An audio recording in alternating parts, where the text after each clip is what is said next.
to the stage.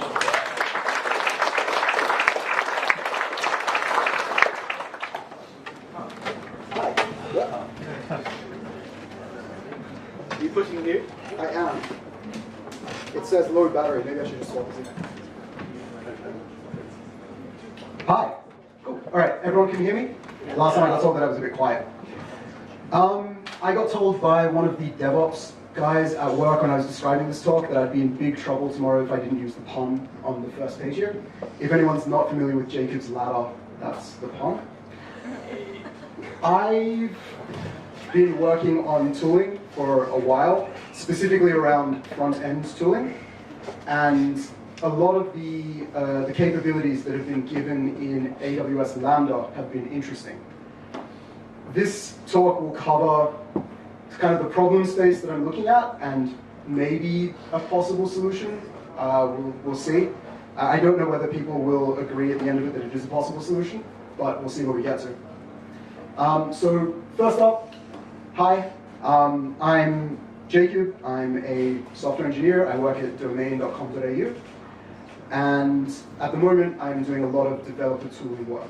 So that kind of informs the majority of the things that I'm interested in at the moment.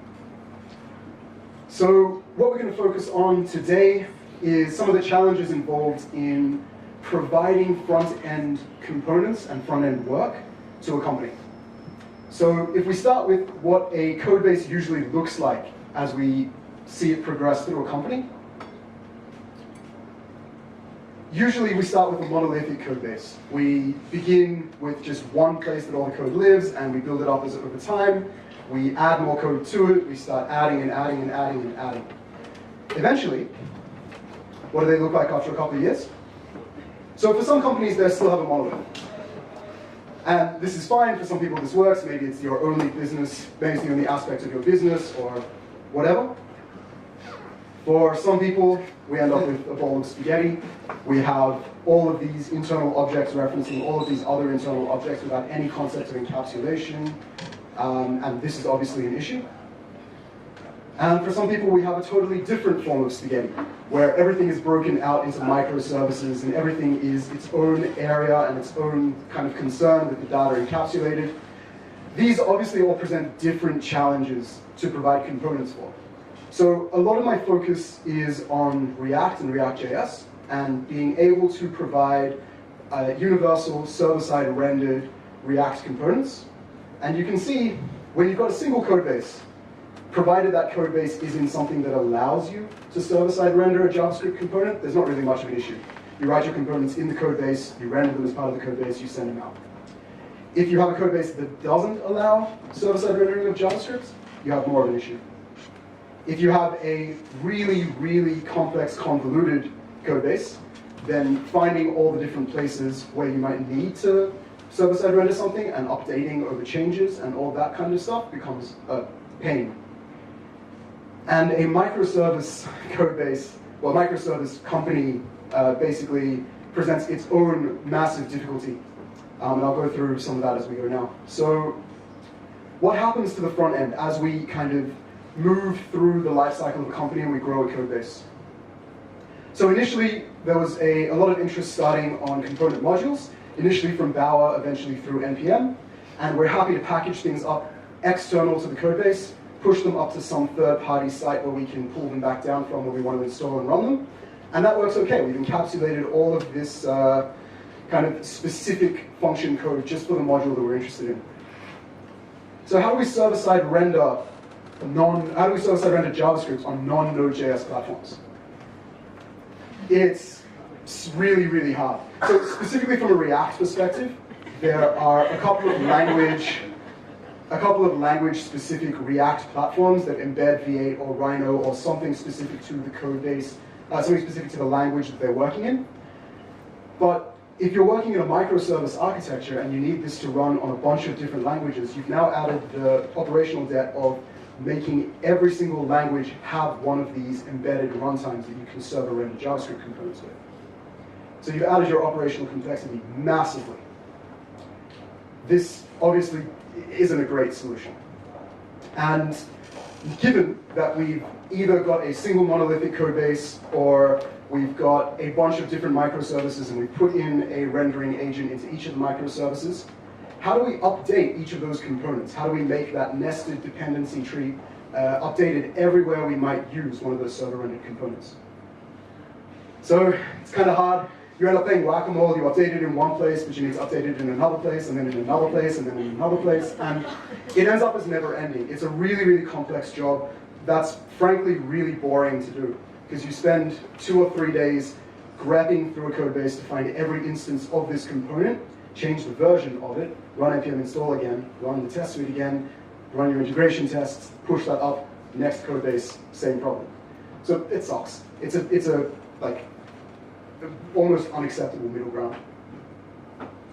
How do we get new versions on multiple production pages? So a key difficulty in a company that might have some entrenched existing platforms, perhaps some .NET services that still are the core of your business, and also some Java and some Perl. And you want to be able to provide server-side rendered JavaScript components to everything, and you want to have them on the pages with a minimum of developer annoyance. It kind of ends up as chasing something really, really difficult and really, really trying.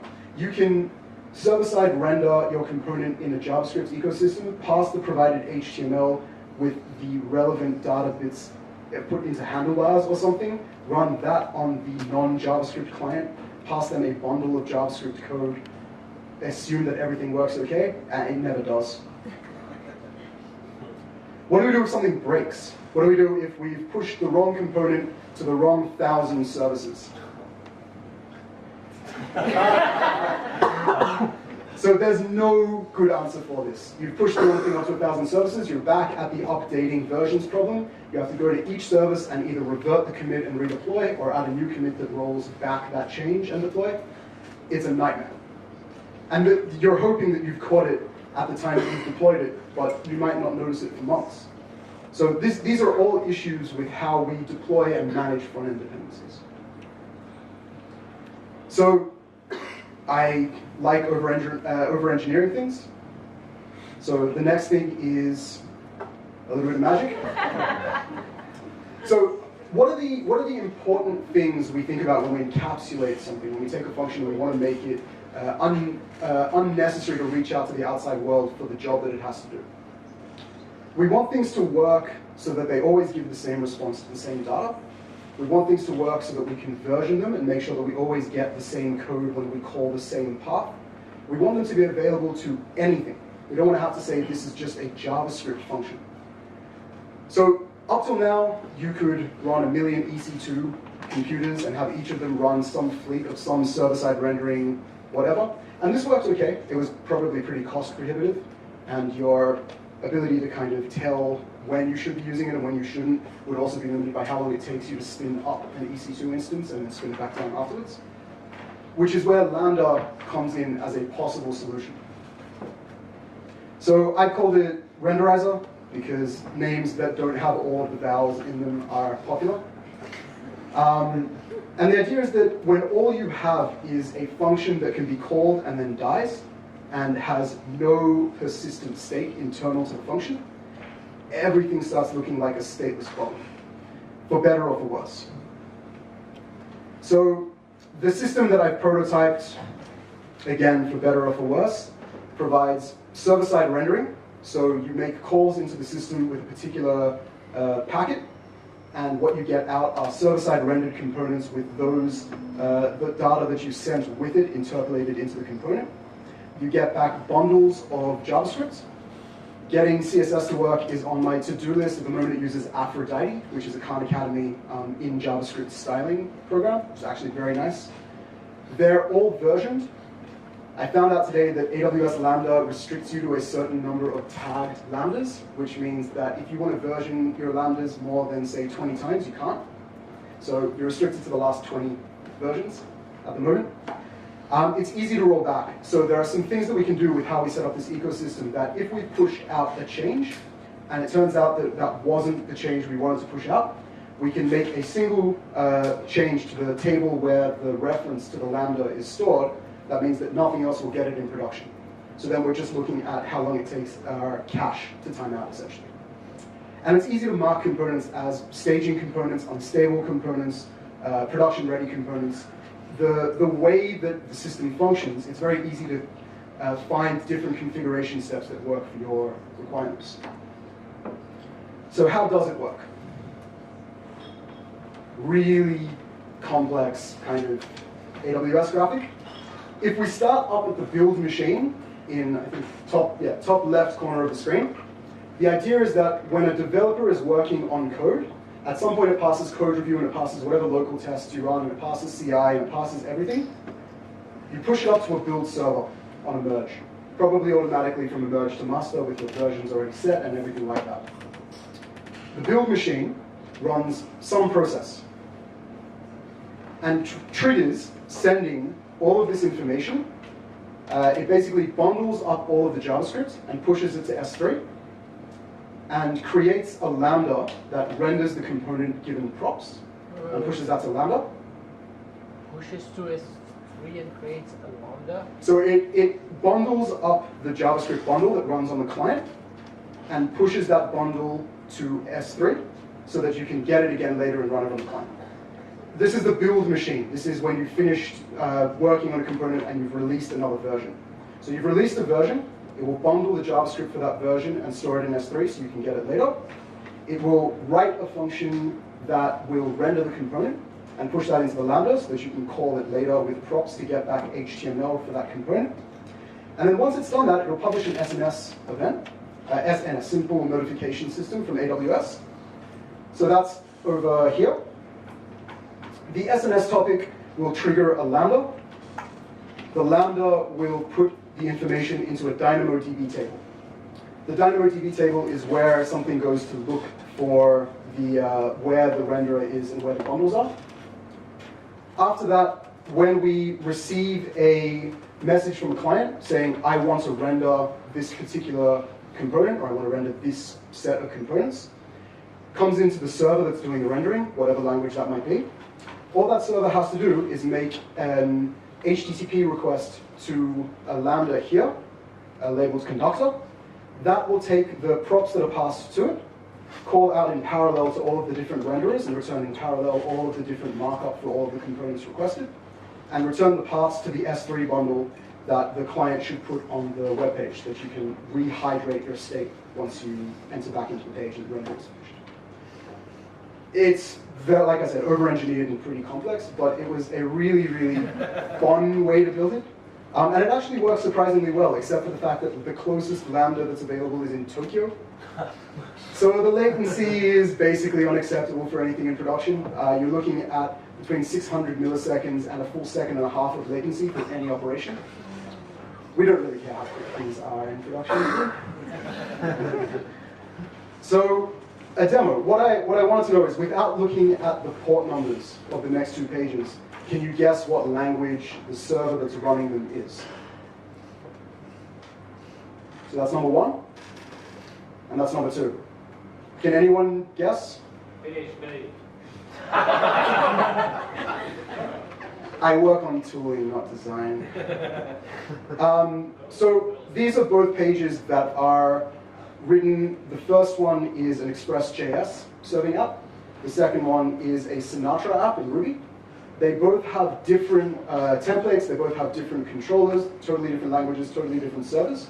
They make the same HTTP post request to the Lambda that does all of the orchestration, and return back the same markup, the same bundle location, and they give you the exact same page on output.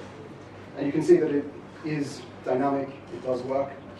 And so that's basically the in and out of it. So like I said, there's quite a hell of a lot of latency. Until Amazon release a Lambda in Sydney, there will be a hell of a lot of latency, which is why I really wouldn't recommend this running for anything. But yeah, so that's essentially the way that it runs. There's a timeout on Ruby for 5 seconds or whatever. That's the initial demo. What I can do here, so the caveats and the lessons learned from this, and I can show the code afterwards if people are interested. It's relatively straightforward. Caveats are, one, Lambda doesn't run in Sydney well at all. So you have to use Tokyo or US East or something, which makes it not an acceptable kind of way to do it at the moment.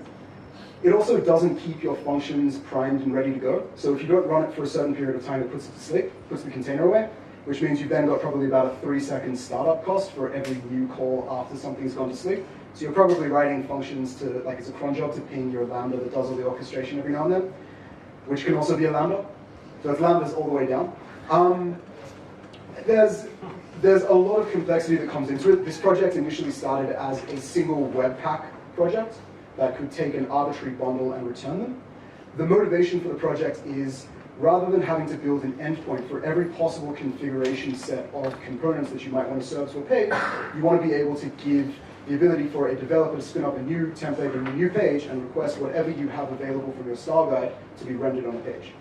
It's kind of a complex problem, but whether this is a good solution, I don't know. And I haven't tried to run it in any kind of production setting, so I have no idea how it scales or how it will work from that point of view. It should be fault tolerant because they are just Docker images held in ECS, so theoretically it should just be able to spin them up in parallel, and they are all stateless, so it should be fine. From the testing that I did, the little amount of load testing I did, it ran okay, so I'm not too upset. What I'll do is I'll just quickly show you the Express engine, ignoring most of the view setting and all that kind of stuff. The package that you send to the Lambda that does the rendering and the bundling and all that kind of stuff happens here. So we build up a list of components keyed with some unique key so that we can interpolate them back into the markup at the point that we want to use them once they come back. And we say a unique name of the component, so that's the name that's stored in the DynamoDB instance. A unique version of the component, so that basically builds the key, the primary key that you look up in DynamoDB by, and the props that component needs to render. Implicit contract. And you can build as many of these as you want. You can have multiple versions of the same component on the page at the same time. You can have multiple completely different components. All of that works fine. We make a HTTP post request to some Lambda endpoint, probably stored in your environment variables, probably not stored as plain text in a server. And so we just make a fetch. We do a little bit of manipulation, have to send base 64 because the string that comes back contains \n and \t characters. Stripping those out of HTML is a nightmare. And then we render. And that's it, that's all that you do. So we go from having some really complex, convoluted client-side server running in Java that has to do some hinky magic with a Rhino engine rendering JavaScript to make an HTTP call out to something and come back with rendered markup. It also allows you to push the data manipulation requirements onto the platforms that make sense to do them. You might have something where you should be using Haskell or Agda or whatever to do some kind of complex data manipulation, but Haskell doesn't really have a solid JavaScript rendering answer for what you should do once you have your data back. With something like this, you don't really care. You just push it out, and you get back markup, and you drop that in however you want to use it. So that's kind of the idea. Yeah, I guess that's it.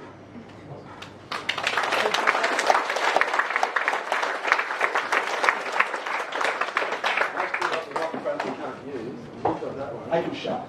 I'm happy to shout. You shout? I can shout. Who wants to have a shot at answer?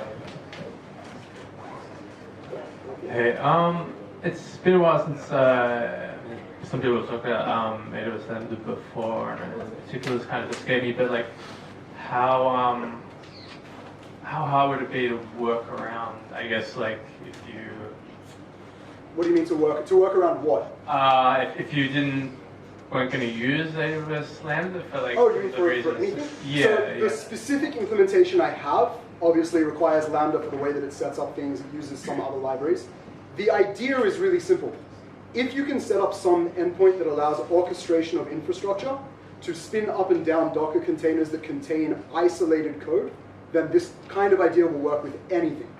The complexity is how much you want to spend in operational expenses on running the number of EC2 containers necessary to give you assurance that you're not going to run out of renderers at some point that's critical to your page.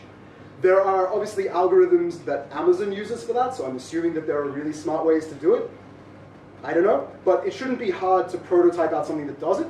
What I did years ago for something that would do scraping in that way was use spot instances and spin up spot instances from AMIs that would allow you to run code like that, spare out as much as you want. So if you save this, have it pull down something, catch that image, and use it that way, that would work fine as well. It's just about cost for the Lambda gets really. Okay. Time for one more question. Oh, there, right behind me. There's a button back of my head. I didn't quite get the architecture. Do you have one renderizer per component that you want to render, or does this renderizer little Lambda kind of, it's like your little mini web server that goes somewhere and then asks a component to be rendered? I didn't quite understand that. Every time you publish a version of a component, it builds a new Lambda that renders specifically. Every time you publish a version of a component, it builds a Lambda that only specifically renders that exact component and nothing else. So we have Hello World, a component that prints Hello World, and we have Goodbye World, a component that prints Goodbye World. When you publish Hello World at version 1.0.0, it builds a Hello World 1.0.0 renderer and a Hello World 1.0.0 bundle and puts those in the appropriate places and then advertises that its finished setting goes up. The next time a request comes in, it comes in for a packet where you define which components that you want to use and the version that they're at. That name and version are used to find the specific renderer for just that component, just at that version. One Lambda per component per version. So if you have in your repository 1,000 components and they each have 10 versions, then you've got 10,000 Lambda functions in your repository. So the disadvantage there is that Amazon doesn't support that scale out of the box at the moment, so you can't do it. But if you could do it, the advantage there is that you don't really care about turning things off because they just never get called. So if at the point that I write the semver checker, if that becomes important to do, you can have your components say, you can have your server, say, I'm looking for a component, this name at this semver range. And it will do the relegation itself to find the latest version that's in that range that I can use and return that. So you have one per version per component. Does that make sense? Thank you. Thank you for it. Someone grab that light for me.